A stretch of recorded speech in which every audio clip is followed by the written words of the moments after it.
because I never know what I'm going to do each day.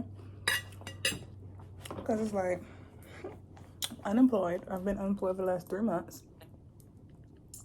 No shame or nothing with that. That's just, it is what it is. I have like no gas in my car to go anywhere. Like my whole family, we all having car issues. It is Mercury retrograde, but like we're down 2 cars. So we only have 2 working cars at the moment between like 5 people. So, you know, I'm just kind of going with the flow, letting life do whatever she's gonna do. I hate a tomato. But yeah, it's so funny because it's like I never know what I'm gonna do with any given day. What I need to do is really start working out. Like, I'm at home. I was good for a while. It's just about consistency.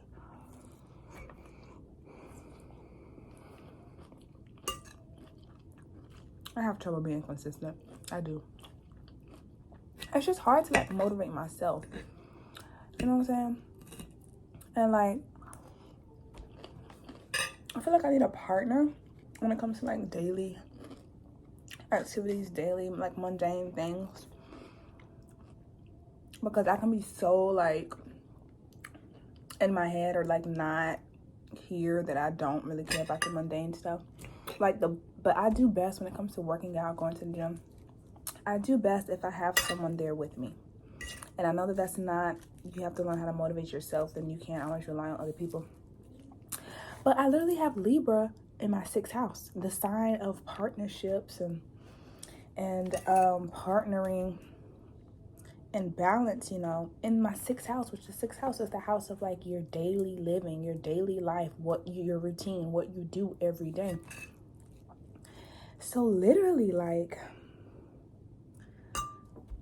you know, and then like with that being said, working out just, anyways, it's hard for me to do it on my own. You know what I'm saying? It's hard for me to do it on my own. If I'm gonna go drive 15 minutes, go down to the trail, fine, I can do that by myself. I prefer not to, but I can do that by myself, and I have done it by myself. But when you like don't have money for gas to do that, you're faced with going outside in your yard and just like walking down the neighborhood. And I've done that before, but it's hard to do that too. Once I'm used to one thing, I prefer it to be that way. The trail is so pretty and scenic and beautiful, and just the air is so calming and relaxed. It's just different. It's just different going to the trail versus going right outside your neighborhood and walking. It's just different. It feels different. But I've got to do it because it's like I'm literally like, I have nothing but time these days, and I haven't even been consistently working out. I mean, like I do my yoga, so you know, I feel like I'm doing like nothing, but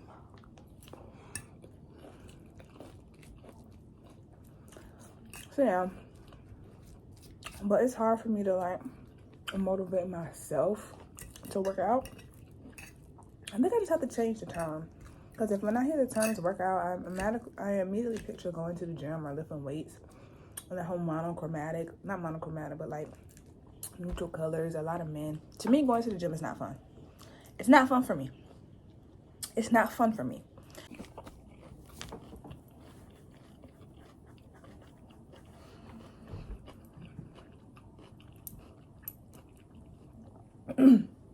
But yeah, activity based or like a sport or something, I can do that. That's why I think I really will become a hiking girly, because you have a destination. It's like a group activity that you can do with other people. It's good because like in high school, I was on band all 4 years. I was with my show choir for 3 years. So we did like, you know, we would sing and dance and learn routines and stuff. So I had something active like every year to keep me active. Who's calling me? Maybe, I don't know who that is. 1-800 number? No. But yeah, I had something to keep me active every year. So it's hard, like when you have, I guess it's the whole accountability thing. If you have something else keeping you accountable versus yourself, it's just easier for me like to do group classes or like to do something activity based versus like a going to the gym. You know what I'm saying? I sure have no money to pay for no personal trainer, because y'all be expensive. So like,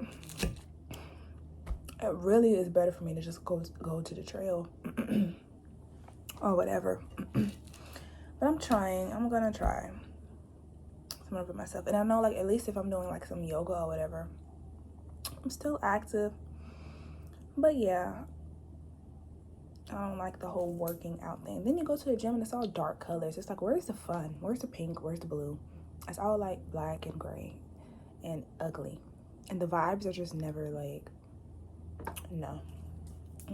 We do have a women's only gym here, but it's all the way across town and it's very, very, very, very, very, very, very, very, very expensive.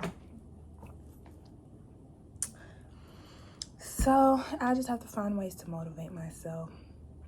I know a lot of my problems would be solved if I had cute athletic wear, which is like one of the first things I'm gonna do when I get a little bit of change is buy like 3 athletic outfits so that I can work out, because it's September. It's not September, but it's almost September. Between now and next year, 2024, listen, honey, I need to be on it in 2024, okay?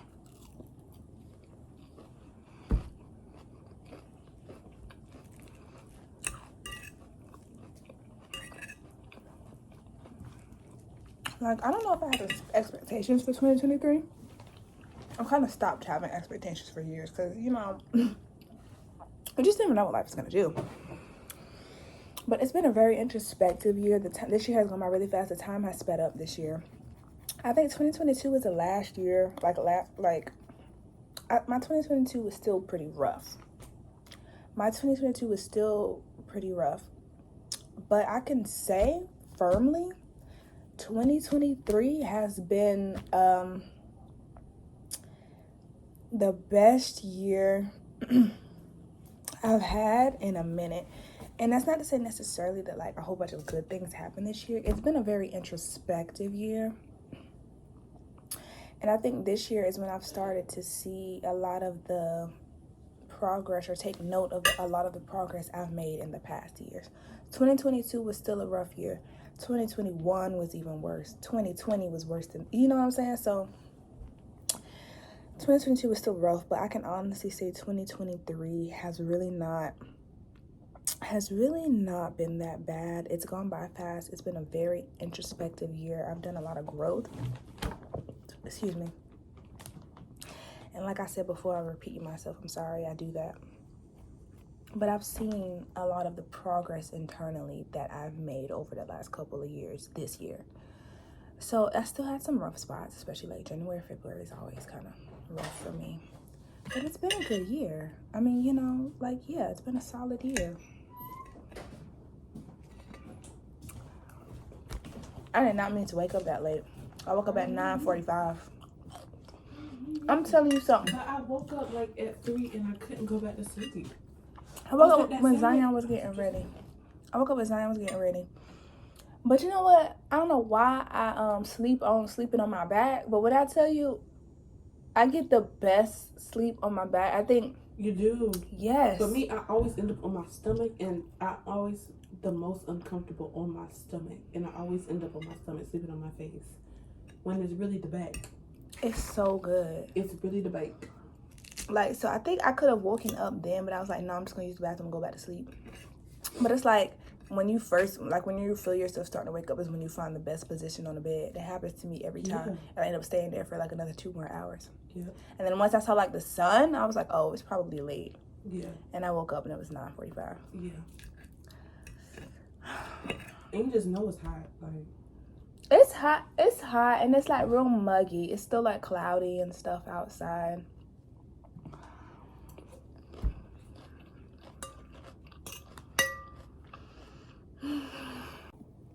Academia as a danger to creativity. Yes, and yes.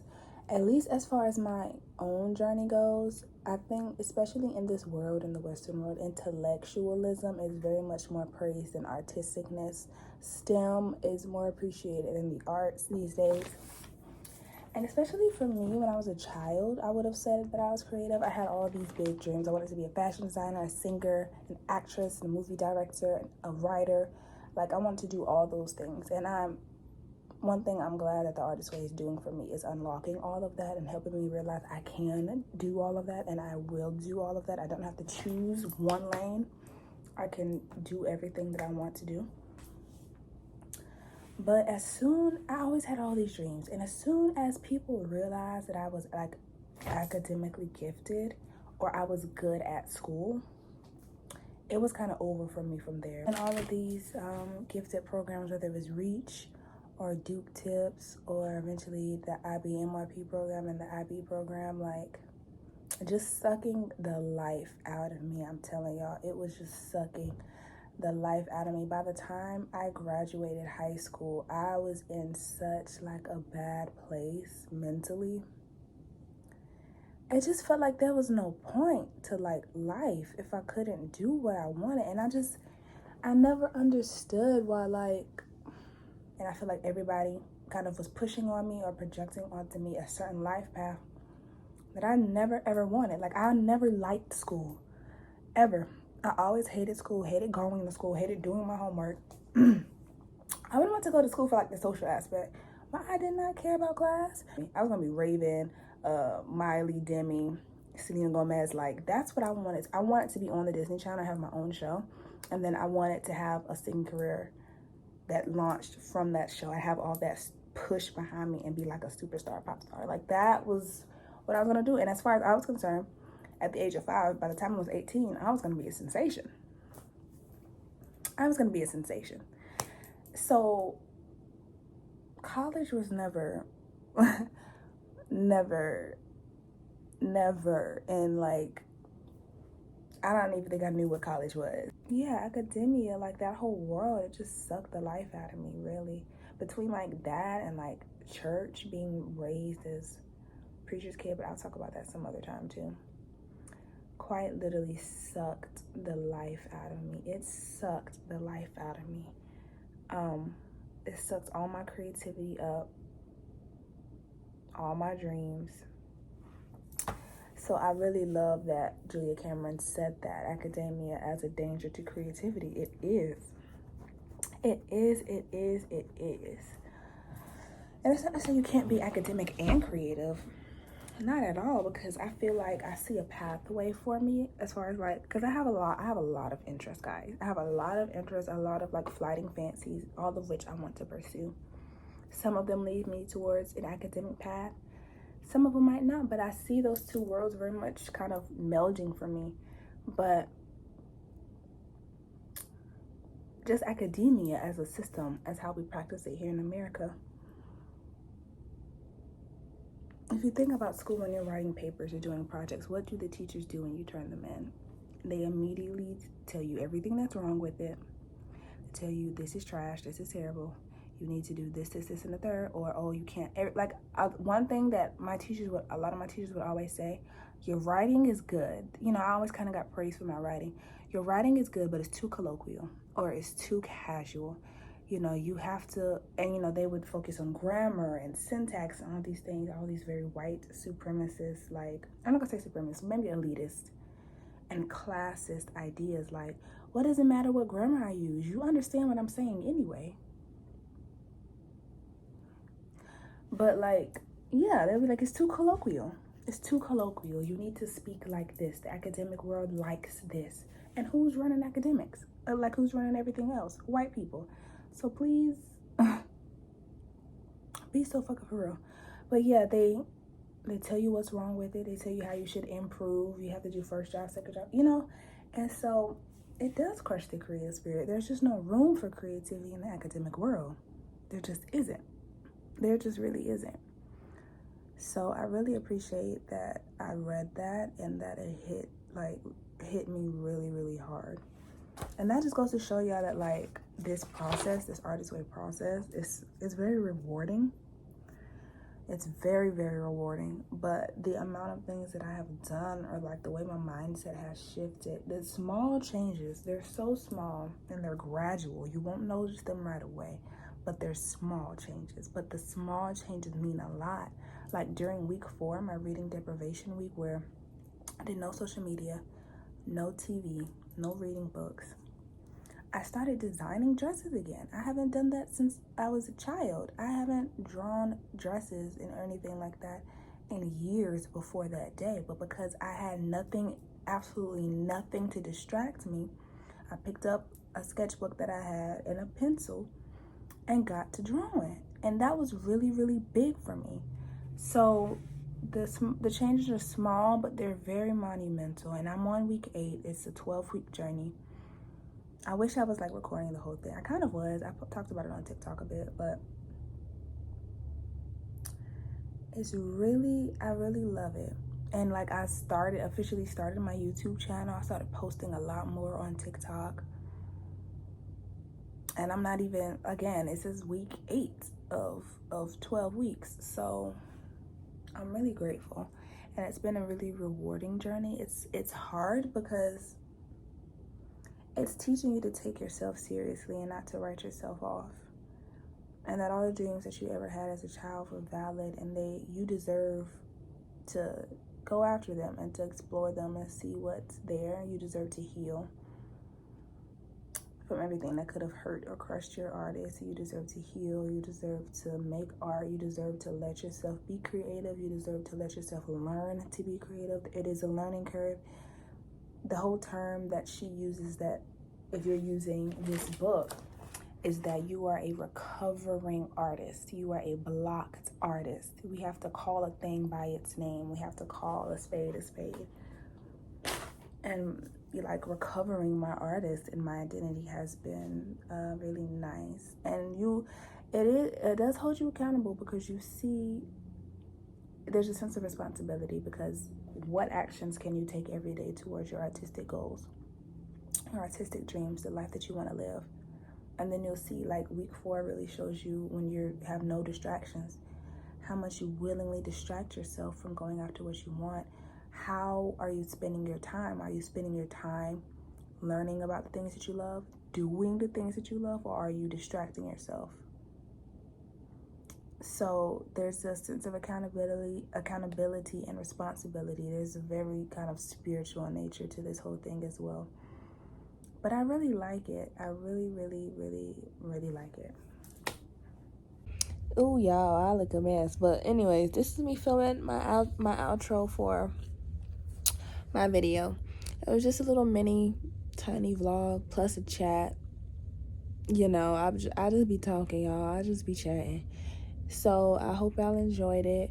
It's kind of a bit all over the place. That's just kind of how my brain works. Just jump from one topic to the other. But yeah, that was the video. Hopefully you like it. If not, oh well. But yeah, thanks for watching. And I'm thinking about, like, I might do like little tiny like mini vlogs, but they're probably mostly gonna be like little tiny mini vlogs, and like just me chatting about stuff. Once I finish the Artist Way, I'm on week 8. So once I finish that, I'm gonna make a video about that, just about like a whole separate video about the Artist Way. And yeah, it's probably mostly gonna be just about little chats of me like talking and stuff. So yeah, thanks for watching. And hopefully I'll see you guys in the next video. And yeah, we're just gonna grow this channel. We're just gonna grow this thing, and we're just gonna see what life is gonna do. But anyways, hope you guys have a great day. Bye.